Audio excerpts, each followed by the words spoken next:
Supreme Court sinimulan na ang oral arguments kaugnay ng petisyon na kumukwestiyon sa probisyon ng General Appropriations Act. Si Erlo Bringa sa detalye ng balita. Erlo? Diyan na nagsimula na ang oral arguments dito sa Supreme Court bilang pagdinig sa mga pinagsawang petisyon na kumikwestiyon sa ilang probisyon ng 2024, 2025 at 2026 General Appropriations Act o GAA. Sa oral arguments, naasahang umarap ang mga kinatawan ng pamahalaan at mga petitioner para talakayin kung naayon ba ang konstitusyon sa ilang bahagi ng pambansang budget.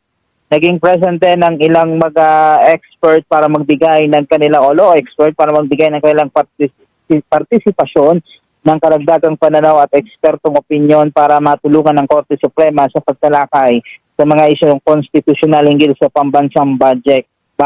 Inaasahang magbibigay linaw din ng kanilang mga argumento sa mga usapin ng paggamit ng pondo ng bayan, budget process, at pagsunod sa prinsipyo ng check and balances. Sa kaya nagpapatuloy ang pagpresenta ng kanilang mga argumento maging magkabilang panig kaugnay nga nitong oral arguments sa kaugnay pa rin ng petisyon na kumikwestiyon sa ilang probisyon ng GAA o General Appropriations Act.